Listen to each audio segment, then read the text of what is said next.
Hi everyone, it's SportsConvos. We're back and we're here with a lot. So just stay tuned and just enjoy as we take things one step at a time.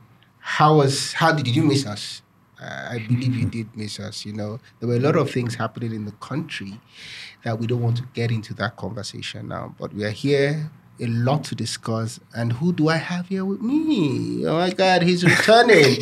Hi, Shags. Can we meet you again? Yeah, my name is Shagun. Yeah. Video producer. I'm back again. Yeah, Shagun is back again. So we have a whole lot has happened in the last 4-5 weeks, right? And Shagun, just help me out today, and we'll just as we speak on everything, I also want to get your thoughts around most of these things. Okay, so let's start. Let's just start.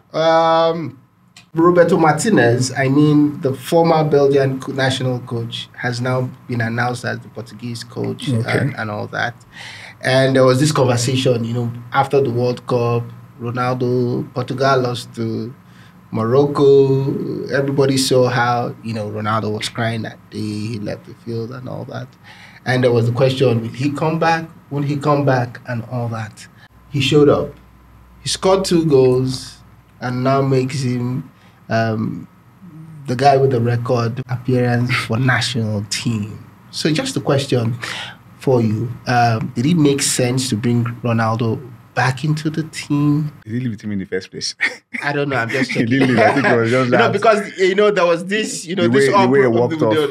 During the World Cup and the uproar that it's that whole thing about he won the World Cup, but who out of the two, who wins the World Cup is seen as the better of all those conversations. Number one, I don't think he didn't resign from the national team. But he has not resigned. We didn't say nothing indicated it was actually the end for him with the national team. It was just the way the World Cup ended for him. So I don't think there's anything. There's no big deal in him coming back to the national team. He didn't live in the field, so it's not even a callback. It's like a regular duty that he has gone to do. Okay. And he's in good form. Yes, and I think because I also feel that he's somebody that likes smashing records and all that. That's his motivation. Do you see him, appearing in the next World Cup? That would be a tough one. He might want to. If he's fit enough, if he's fit enough, if he has the form, why not? You can see him come for the next World Cup if he wants to. Yeah. And the coach feels he needs him for the national team to be at the World Cup. So it's possible. So we are not yet seeing the end of Ronaldo. It's left for him. Okay. I can't talk for him. Okay. Okay. So with that, and let's use because I'm using that to set the tone for the next question that I want to ask. So can we say technically the reigns of Ronaldo and Messi is over? Can we say technically their reign is over, right? Or in this scenario, I would say the reign of the Messi and Ronaldo is over. The question here is, who is that person that is the next big thing showing up in the scene? Next big thing, we're looking at the likes of Mpappe, of course. It should be the next big thing. But then these guys, they refuse to leave the stage. Okay. At their age, they are still top guys. I watched Argentina's highlights for that qualifier. Messi was a top guy for the team. So these guys have refused to leave the stage. But let's have it in our minds. Okay, so Ronaldo, again, we've had so much of those two guys. I hear you talk about Mpappe. Mpappe, yeah. Who again do you think meets or matches that level that we currently now see? In terms of form? Yes. Form. At the golden touch, at the age on his side, is our boy Osimhen. Oh, so Victor Osimhen is now in the picture. Interesting. So what of Erling Haaland? Oh yeah, because Haaland has always been there for so long. Yeah, we tend to forget him. Haaland will always do it. But now, in terms of hype, stories every week, is Osimhen. Osimhen is like the new best in football now. In town. Yeah. Victor Osimhen. Osimhen, yeah. Yeah, Olusegun boy. Right? just around the corner. Okay, so you see a Victor Osimhen, you see an Erling Haaland. I think he should be the most prized player now in football. Now. Yeah. there's this conversation around Jude Bellingham. Do you think him or he's just there? Yeah, I read about him for the past 2 years. And people always feel like there is this English hype around him. Yeah. And we all know how English hype ends up. Yeah. So it's also still left to him to show that it's more than the hype. Yeah, so it's left to him to show it's more than the hype. So we have the Victor Osimhen, we have the Erling Haaland. We also have Mpappe. Mpappe has always been there for the past 4 years anyway, but then it still needs to. I think what has made it difficult for him now to pick is the fact that you still have a Ronaldo and a Messi that will almost do better than you in every important game. So, and unfortunately for him, the PSG game and Bayern, everybody looking at it, Messi is okay, he's an old guy, he's won everything. It's left to you to now to step up, and he didn't step up both legs didn't step up. So, and those are the things we look out for in football. Talking about how good or how great a player is, Harry Kane became the highest scoring national team player for the Three Lions. He had his 54th goal, right? Is that a hype or the guy is just good? No, everyone knows Harry Kane is very good.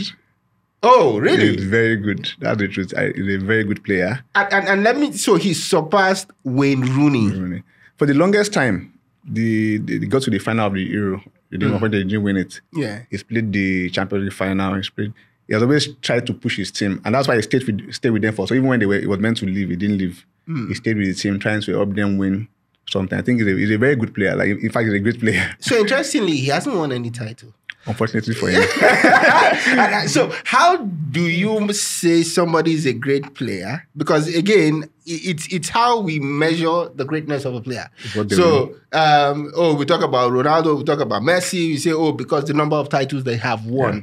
The fact that even the World Cup had eluded both of them, we also had it in our mind that either of the two that wins is the greater of the other. Yeah. Now, we're talking of a Harry Kane here, who has not won anything, unfortunately, and we are categorizing him as a great player.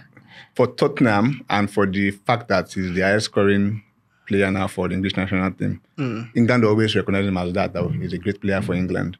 And of course, he had helped them push in recent time at the Euro final. Even for Tottenham, he's helped them get to the Champions League final. Yeah. But he just didn't get it. But what he should have done sooner or earlier was to have moved when he had the chance to move. Yeah. But it might be too late now for him to move to a big club where he can win trophies. Yeah. So he should have left sooner. Than now. Do you think he would still leave? He also didn't do anything wrong not leaving. He wanted to help Tottenham win something. And he wanted to have that under his own name. That's okay. I played, Tottenham won this, and I was playing for them. Interesting. Let's move on.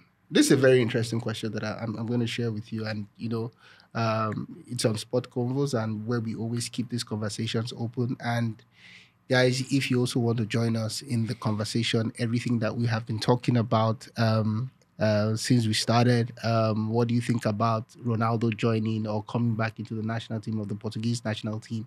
Who do you think is the best player when you remove Ronaldo and Messi? And do you think without winning any title, be it for club or country, Harry Kane is a really great player? That's left for you to talk about, but we want to see your comments right there. And if you've not subscribed to SportsConvos, just hit the subscribe button, and every content that comes out of SportsConvos, you would get a notification for that. So my next, very interesting. So there are, things going in the rounds, right? If he wins Serie A, and he goes ahead to win the Champions League, one, he's likely to become Africa's Footballer of the Year, right? Likely? He's likely. No. If. I'm using if, right? Because obviously you're talking to Hakimi and these other dudes who played for Morocco at the World Cup, are positioned right now. Yeah. So the question here is, if Napoli goes ahead to win the Serie A, they're in the quarterfinals of the Champions League. First time. Right? And they go ahead to win. What do you think Victor Osimhen, who spearheads and leads the attacking line of that team, what do you think he will be going next season? You mean Napoli? Napoli? I'm fully cement his legacy. So I had a conversation with some guys like talking about Not Chelsea. Or Chelsea will come and buy him. Maradona is like is the god of Napoli. Yeah. And he didn't win anything with them really. Yeah. He didn't win the league with them. He didn't do so well in Champions League. You now have an Osimhen that has come. He will most likely win the league. He has broken the barrier of the Champions League barrier. That's like another goal of Napoli. But I felt a bit confused and I found like, this is what this guy has done. Maradona didn't even do it for us. So I don't think he should, for me, I don't think he should go anywhere. He should stay one more season with Napoli and really cement his legacy there. But there's this school of thought that you go, when the momentum is high, right? And now I still believe that there are clubs currently in Europe that are having challenges with their, striking pair. A case in point is a team that, they have 10 games to go. They've been consistent in the 10th position for 10 weeks. And the highest spenders. And of course, the highest spenders. I think when you look at the current form that Victor Osimhen finds himself, even if he doesn't want to go, they would come for him. And the money is right. And the money is right. It's something, and eventually it becomes his choice. If the money is right for the club and he says he doesn't want to leave, it's his choice, he stays. But let's even have a second thought about it. So your number one choice is he stays with Napoli. But if you have to go anywhere, for me, let him go to the FC Barcelona. I don't understand. With Lewandowski, no. I even it's far. The form now is far from me. Lewandowski, even this guy from Gist we had might go back to Barca. Aubameyang. Okay. And again, based on current form. Barcelona don't need strikers that you are testing now. We need a proven one that can deliver.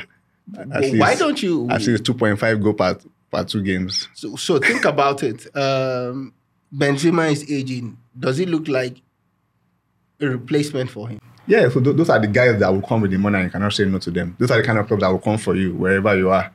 Like even your club cannot say no to those guys. A Barcelona, a Madrid. When they come for you, you're almost gone. Guaranteed. It's guaranteed. So if the Madrid goes for Osimhen, you won't have a choice. Those guys have the pedigree. When they come for you and they say they want you in their plan, you don't have a choice to just answer them. What of Chelsea? Then you can reject Chelsea. Chelsea doesn't. They don't have that enough pedigree to influence. They might use the money, but I don't think Napoli will be so much influenced to respond to them if they don't want to sell. And if he also doesn't want to go. The opportunity to play for Madrid and Barcelona is not something that comes every day. So players don't even joke with such opportunities. So once Madrid comes showing, once they come knocking. What of Man U? If Man U comes knocking for Osimhen? Yeah, Man U has. Oh, you don't even see Man U. You don't even see Osimhen in the red. I don't see him there. And I think with the way Ten Hag is positioning his team, I don't think he wants anybody that will come and distract what he's building now currently. Because he doesn't want a player that will come and now discredit another player that has been doing well. I'm sure he will still want to keep this same set of players for next season. Fantastic. So the top 3 or the teams likely, for Osimhen, if that opportunity comes through for you, you say let him remain at Napoli, let him be idolized, as, cement his legacy there. You understand? Let's cement his legacy, or any of the 2 Spanish giants, be it Barca or. And again, he's the top scorer in the league. I don't think Maradona was the top scorer in his own time. In his own time. And he's the top scorer. He has 21, 22 goals. He's the top scorer. They're in the top position of the league. They've surpassed their Champions League. Past history. Yeah, right? so and interestingly, this same dude plays for the Super Eagles of Nigeria. That is another conversation for another day. So on to the next one. Julian Nagelsmann. That is the young, I think the guy he's 38 or 37, the former Bayern coach, right? The shocker of the week. He's just 1 point off Borussia Dortmund. He beat PSG, home and Home and away, Champions League. How do you explain Bayern appointing Tuchel? And is it good or betrayal for the former coach? Let's even talk about the sacking the coach. There's some clubs have a certain level of what's it called? Is it policy or Like, ideology? We can't be here. If we are not here, there's a problem, regardless of whatever you do. So for them, being second, like an insult to them, like, no, we cannot be second. We have to be top. And if we're not top, even regardless of the Champions League successes, no, we can't be second. So it's surprised that they even sacked him. But then Tuchel being a former Dortmund coach. Yeah. You can't even blame Tuchel. I think you should blame the Bayern board for even appointing him. Yeah, but and I think maybe Bayern is also hungry for more titles, and when you look around, I think Tuchel is the only one who is currently and it's also good for Tuchel. They sacked him in Chelsea. It needs for him to remain a top coach. He needs to go to a top club, and the opportunity came for him. A top club, the biggest club in Germany. So even the biggest club in terms of Champions League football. So you see, actually, he's going to play Champions League. We put him in the limelight again, and he will still. And he's just 1 point behind Dortmund. Now next Dortmund, then that's a good. That's a good one for him to come back and. A good comeback for him. Yeah. Interesting. So I think we woke up, this whole week of international football, and there is this conversation around Mpappe over Grizmann as the France captain. Now, growing up, I always felt or understood that the captaincy of the national team is based on, the length you have been in the national team, right? In the case of France now, Mpappe, Grizmann has come to how would you see that, or in your own perspective, how would you draw the lines, in this case? The things that happened with Mpappe that we can't even explain as football fans. Look at what happened in PSG. He's a board member. Okay. So you cannot even blame national team coach of France to make him the captain ahead of Grizmann. I think it will be. I think in terms of personality and in terms of the way, especially for France, the way he carries the team, I think it's something is worth it. Even if it's left to me, I will always choose him ahead of Grizmann. Grizmann is way too mellow. But again, we are going against the ethos of the most senior player who had been playing in the team before somebody. For national team, I think coaches just feel like what player will really motivate others. So Mpappe will motivate a Mpappe. Just checking. His Mpappe is not even playing, so.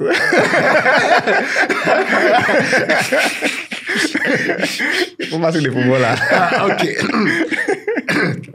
Okay, I get you, but I'm coming from that. And again, because the defense, and I'm sure he's also looking at the future. There are lots of young guys now in the defense team. Yeah. Kolomwani, Chouamani, this Madrid guy, what is it? Kamavinga. There are many young guys now in the defense. He's looking at the future now. So I think he's more preparing for the future.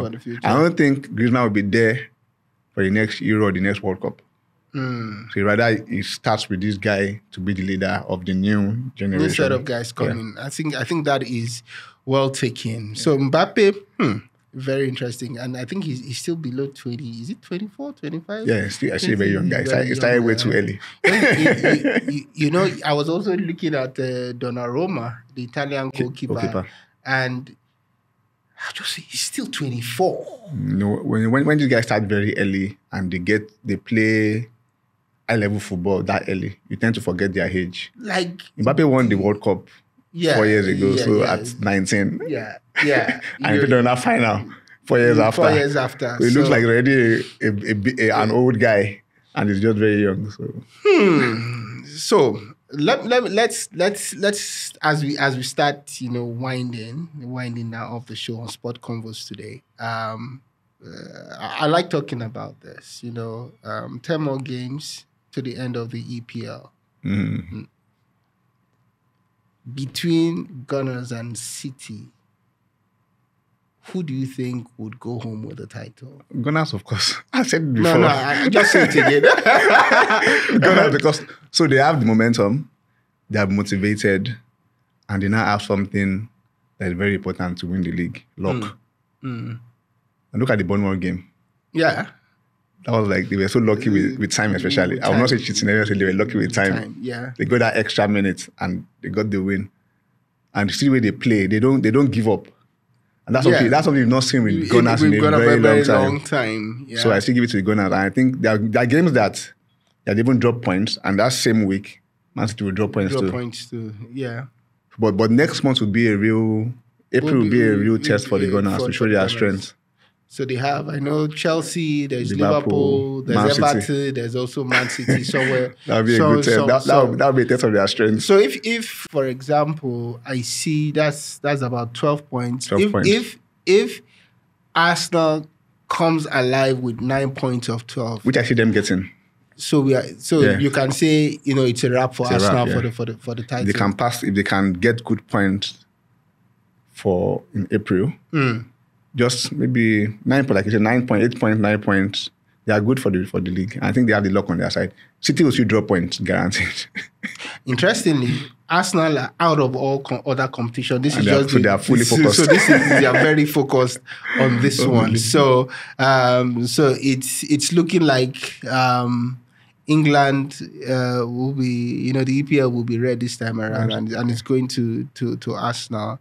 But as we think about what's happening on top, it's very interesting to see what is going to happen. Who goes down in the relegation. Very interesting lower half. So from the 12th to the 20th position, as at today, what the points that differentiates the last person on the league that is on, I think 23, if I remember, 23, and the 12th position, which is at 27 points. It's only 4 points. That is a win and a draw. And that's going to give us like a very interesting wrap-up of the season. A rundown of the season. And interestingly, some of the teams that are, 12, and maybe I just call it out, you have Crystal Palace, Wolves, Leeds, Everton, Nottingham Forest, Leicester, West Ham, Bournemouth, and Southampton. So it's even tough to call. So if I ask you the question and say, in that list of 8 teams, right, if the 3 that will go down, which one will that be for you? It's a tough call, but if I'm going to say Southampton first. Southampton with Paul Onachu. They bought a Nigerian Paul Onachu in that team. They're not doing very well like that. Oh my God. Southampton, Leeds. So I'm torn between Nottingham Forest and Bournemouth. Nottingham Forest, I look at their squad and I see a lot of experienced players that have played in the EPL. Right, and they have a lot of experienced players. They got Navas. Yeah, Navas is in goal for them. They have a World Cup winner. They have exactly. They have a Champions League winner in that squad. It's going to be a tough rundown for those guys.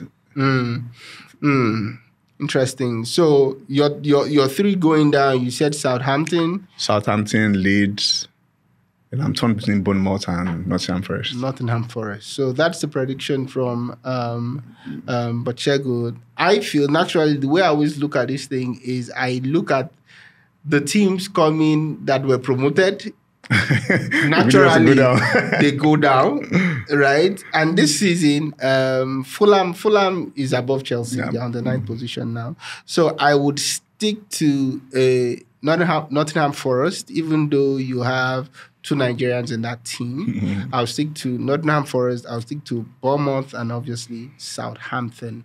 And that is, the way, I see the 3 who goes down. to the championship for next season. So thanks a lot, Shego. Yeah, It is pleasure. always a very engaging in having you on the SportsConvos studios and having these fantastic conversations with you. So thanks, and we look forward to another time you just stop by and we'll be happy to receive you. So that's it. It's a wrap on SportsConvos. So as I said before, hit that subscribe button and everything that we have spoken about today. We want to hear your comments about it, what your thoughts are about it, and we'll get back to you. Signing out. Peace out.